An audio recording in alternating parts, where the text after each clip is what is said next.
The story begins, and we see a scene of New Orleans, and here we see a ferry in which many people are sitting after gathering in rallies.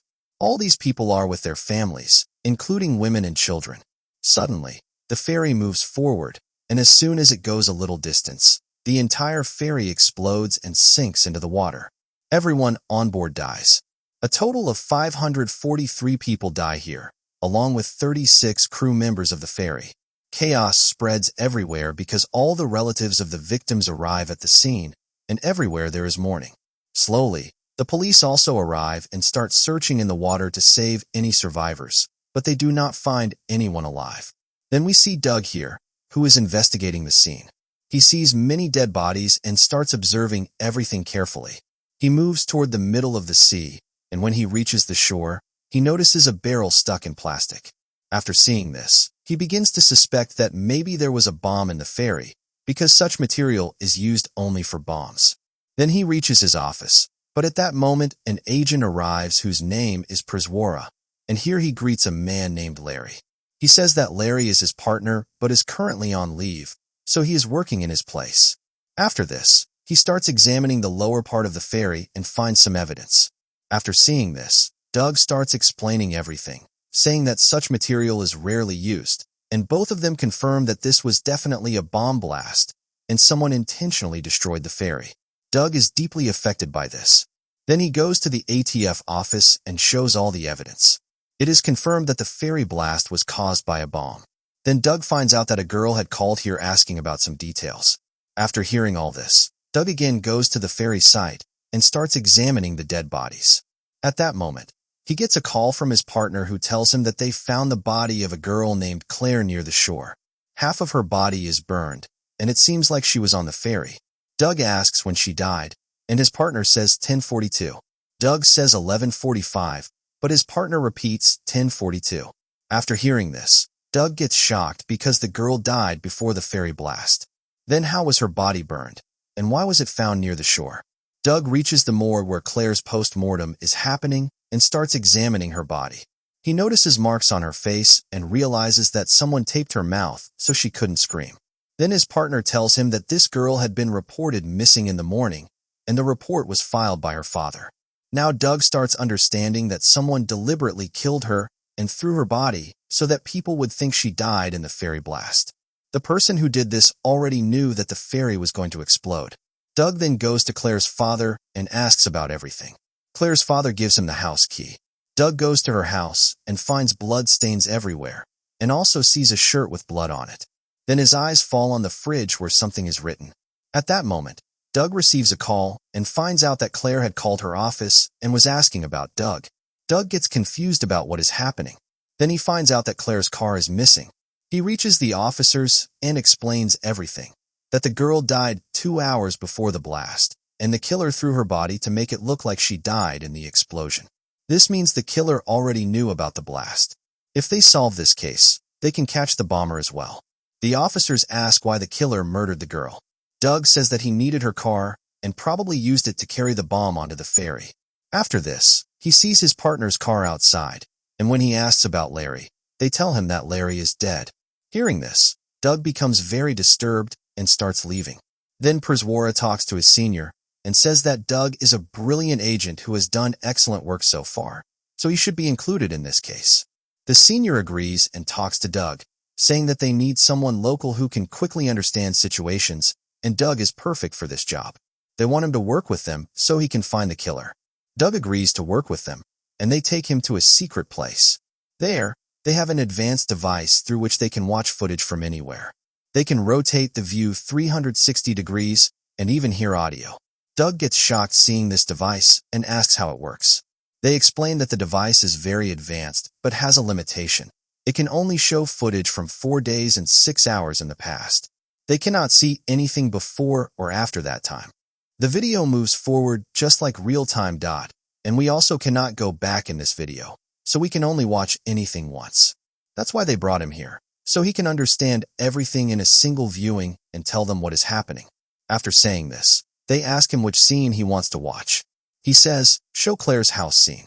Then they all start watching, and it is revealed that Claire was trying to sell her car and was fixing a date with someone for it. While talking, Claire goes to take a bath, but as soon as she comes out of the bathroom, she realizes someone is there. She gets scared. Seeing this, he asks the team what just happened, but they say they cannot rewind. Everyone keeps watching Claire, and now the next day passes as he becomes emotionally attached to Claire. After that, everyone writes notes, and then Claire is at a club. She receives a call from a man who wants to buy her car. While she is talking, he realizes that this is the same man who caused the blast. To confirm this, he asks the team to trace where the call is coming from. They track it and find that the man is calling from nearby. However, they are unable to clearly see the man, but they do notice his bag. Then he tells them to scan that bag and match it with the bags of all the people who boarded the ferry to check if such a bag was present there. When they do this, they confirm that the same kind of bag was indeed there. This proves that the man was responsible for the blast, but they still haven't seen his face because they can only view that moment after 7 hours. Since the system only shows up to 4 days and 6 hours in the past, they have to wait for 7 hours to see that part. Everyone starts waiting, but he becomes restless. There is a laser pointer there, and when they restart the system, while everyone is watching Claire, he points the laser toward the screen. Claire reacts to the laser and looks at it. Seeing this, the entire system behavior changes. He gets angry and says that they have been lying to him. They said she couldn't see them, but when he pointed the laser, she reacted. He demands to know the truth immediately. Then they reveal everything. They say this is not a recording device, and this is not a video playback. Instead, the device shows real time from the past. Time splits into two. One moves forward, and one remains behind in the past. Between them is a kind of bridge, and this device accesses that bridge, allowing them to see into the past. After hearing this, he asks one final question. Is Claire still alive at that time? They say yes, she exists in that moment. Then he asks if they can send something into that time. They say no, they have tried before, but whenever something living is sent, its heartbeat stops and it dies. They tried sending animals, but all attempts failed. Then he asks if they can send a note. They say yes, but they don't know exactly where it will appear. He tells them to send him instead. He gives them a location and says that he was present there at that time. They write all the instructions on paper about where to go to stop the blast. But when they send the note, the person had already left that place. Then his partner receives that note and leaves quickly. After reading the note, he realizes there is danger and starts moving. On the other side, they finally see the face of the man who caused the blast and start matching it in the system. Meanwhile, his partner reaches that man, points a gun at him, and asks him to step out of the car. But the man shoots him, kills him, and puts his body into the car before driving away. They continue tracking him, but the system has limitations and can only show a limited area. They say that to see further, they need to move the device. He takes the device and starts following the location. Now they can see both, the past through the device and the present directly. In this way, he reaches a deserted place where the man had gone. There, the man takes the partner out of the car and is about to kill him. He sees that the partner is still alive, then shoots him and burns him there. Everyone watches this and feels devastated. Even after sending the note, the partner still dies, just in a different way. But now the system successfully matches the man's face, and they find out his name is Carol. Soon they also find his address. The police go there to arrest him, and they manage to catch him. During interrogation, it is revealed that he had been trying to join the military for a long time, but was rejected everywhere. When asked why, he says that they don't want fearless people, they want cowards. That's why he killed so many Navy officers. After hearing this, they leave. Then an officer tells him that the case is now closed and he is free to go. But he says the case is not over because the blast has not been stopped. The officer says they could never stop it. Their job was to catch the culprit, and they did. But he still wants to save Claire somehow. He calls the team and asks them to operate the machine again. He says he wants to go back in time. They try to stop him, saying it's extremely dangerous and equal to risking his life, but he is determined to go no matter what. Whether he will be able to save the lives of 543 people, and then they decide that they will send him directly into the operation theater, and only there the doctors will be able to divide the process and bring him back again. Then they do exactly that. They send him straight into the operation center, and as soon as the doctors see him, they try to separate everything again, and they notice something written on his chest. Watching this, they manage to save him. But after some time, As soon as he regains consciousness, he realizes that he has very little time. In this moment, he has to save Claire and also stop the blast from happening.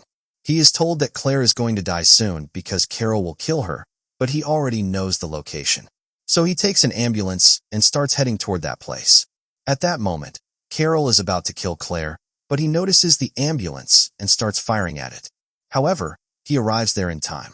Carol starts firing continuously so that both of them die, but he manages to escape from there with Claire just before the entire place explodes. After that, Carol leaves. Now Claire believes that he is the same man who tried to harm her earlier. He explains to her that she is completely safe and that he is a federal agent, so there is no need to be afraid. After saying this, he takes her home. Claire asks him who that man was, and he tells her that he is a terrorist who is going to carry out a massive blast on the ferry at 10:50. He says that he will drop her safely and then go to the ferry. After that, he goes to Claire's house and writes something on the fridge, just like we saw at the beginning. Then he leaves because he has been shot and is injured. He starts cleaning himself, but suddenly Claire points a gun at him and asks him to tell the truth. Who he really is, how he knows everything, and how he knows details about her house. She even suspects that he might be the one who kidnapped her. He tells her no. The man who kidnapped her had his face covered and asks her to look at his face and see if he shows any such expression. He again tells her that he is a federal agent and she can call his office if she doesn't believe him. Claire calls the ATF office and asks about him. They confirm his identity, but she is still confused and says she doesn't understand what is happening or how he knows everything. Then the phone rings again, and he tells her that what is about to happen is terrifying, and she might still not trust him. He then explains everything to Claire. After hearing all this, she starts to believe him. She realizes that everything matches, the writing on the fridge, the blood stains. All of it is because he has already lived through this once. He tells her that he hasn't changed anything yet, and she is still wearing the same clothes she had before. He says she must come with him because he cannot take any risk. After this, he takes Claire toward the ferry. At the same time, Carol is with his family and says that he will be a little late today. He tells someone to go near the dock after some time and inform them that he is going near the ferry and that there is a bomb placed in the car nearby. After saying this, he kisses them and starts walking toward the car. Then we see Carol noticing that someone has arrived there. He understands that people have reached the place, so he also starts moving toward the ferry. Meanwhile, he reaches near Carol's car and is about to enter it, but Carol appears there and starts firing bullets everywhere. Seeing this, Claire also comes there to save him.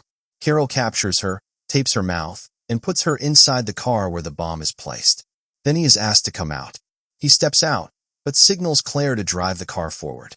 She drives the car over Carol, killing him. After that, he gets into the car. Now the police surround the place and ask them to come out, but he knows there is no time left. He says that if they step out, the bomb will still explode and kill 543 people. So he decides to drive the car away from the ferry. He drives the car into the water, and it starts sinking while moving forward. He breaks the window, and Claire manages to escape, but the car flips and he gets trapped inside. Claire comes out safely, but time runs out, and a massive explosion occurs in the water. He dies in the blast. However, all the people on the ferry are saved. No one else dies. But Claire is devastated because she has lost him. At that moment, a police officer approaches her and says that another officer will take her statement. Then she sees him again, alive, and gets shocked. But he doesn't remember anything because this is a different timeline. He approaches Claire to take her statement. She asks him, what if she tells him something unbelievable? What would he do? He replies that he will try to understand. Then she says that she feels like they have met before. He asks, really? And with this, the story ends here. If you like this story, then like, share, and subscribe to the channel. Thanks.